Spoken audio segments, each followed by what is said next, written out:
दोस्तों, आप लोगों ने आईएएस टीना डाबी का तो नाम जरूर सुना होगा। जी हाँ, वही आईएएस टीना डाबी जिन्होंने आईएएस का एग्जाम टॉप करने के बाद अपने ही एक सहयोगी, सहकर्मी, अपने ही कुलीग एक मुस्लिम आईएएस से शादी कर ली थी। उस समय सेकुलरिज्म का खूब ढोल पीटा गया था, सेकुलर सेकुलर सेकुलर चिल्लाया गया था। जितने भी सेकुलरिज्म का झंडा उठाकर चलने वाले लोग हैं उनके लिए आईएएस टीना डाबी बिल्कुल पोस्टर गर्ल बनी हुई थी। हालांकि साल भर के बाद सेकुलरिज्म का ये भूत उतरता है और टीना डाबी अपने ट्विटर अकाउंट पर, अपने इंस्टाग्राम हैंडल पर लिखती हैं जय बजरंगबली।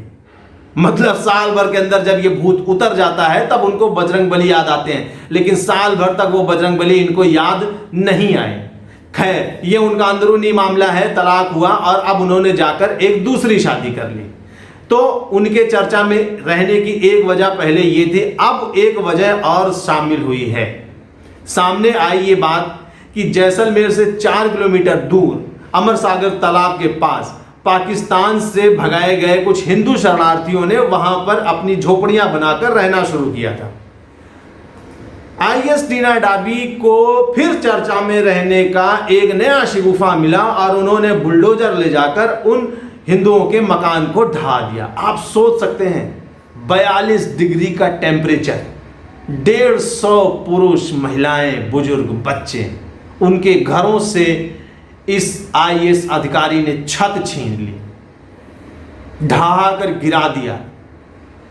ये अधिकारी बनने का जो नशा है ये कितना खतरनाक है कि उस समय इस अधिकारी के दिलो दिमाग में ये बात नहीं आई कि 42 डिग्री के टेम्परेचर में ये लोग कहां जाएंगे।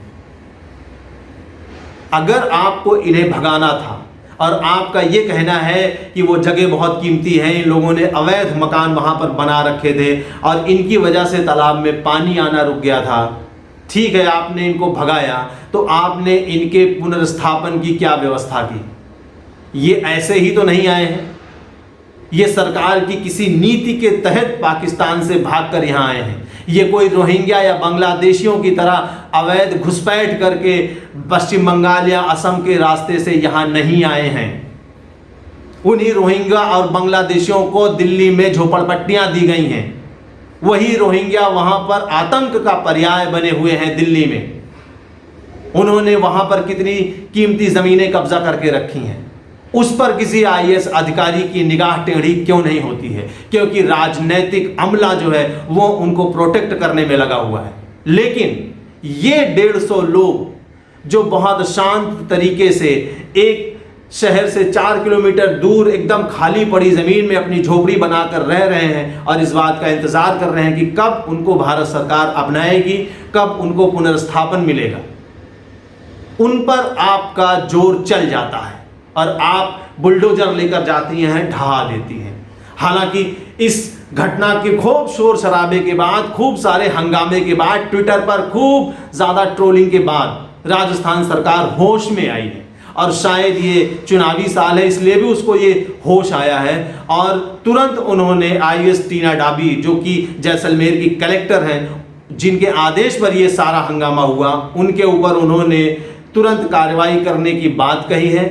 और उनके जो मंत्री हैं प्रताप सिंह, उन्होंने ये कहा कि ये पूरी तरह से गलत किया गया है, जब तक इन शरणार्थियों को हम कहीं पुनर्स्थापित नहीं कर देते तब तक उनकी झोपड़ी को तोड़ने का अधिकार किसी को नहीं था। तो अगर किसी को अधिकार नहीं था तो इस आईएएस अधिकारी ने किस अधिकार के तहत जाकर उस झोपड़ी को तोड़ा? अगर वहां पर किसी को भी नुकसान पहुंचा होगा तो उस नुकसान की भरपाई कौन करेगा? ये जो अधिकार का नशा होता है, ये नशा कब तक इन अधिकारियों के सर पर चढ़कर बोलेगा? ये इंफॉर्मेशन टेक्नोलॉजी का ज़माना है, लोग हर चीज़ एक दूसरे को तुरंत इंफॉर्मेशन पहुंचा देते हैं। तो ये अब वो बात नहीं रह गई कि आप ऐसी कोई घटना करेंगी और लोगों तक ये बात पहुंचेगी नहीं, मनमानी नहीं चल सकती है आपकी। खैर, राजस्थान सरकार ने यह भरोसा दिलाया है कि उन हिंदुओं को जल्दी से जल्दी पुनर्स्थापित किया जाएगा और इस कलेक्टर के ऊपर एक अच्छी खासी कार्रवाई की जाएगी।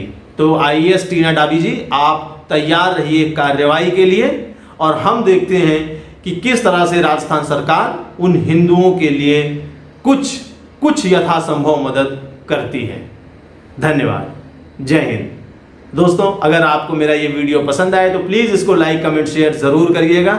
आपने मेरे चैनल को सब्सक्राइब किया है तो बहुत बहुत धन्यवाद। नहीं सब्सक्राइब किया है तो प्लीज़ इसको सब्सक्राइब कीजिए। दोस्त, आपका ये छोटा सा सहयोग मेरे लिए बहुत कीमती है। जय हिंद।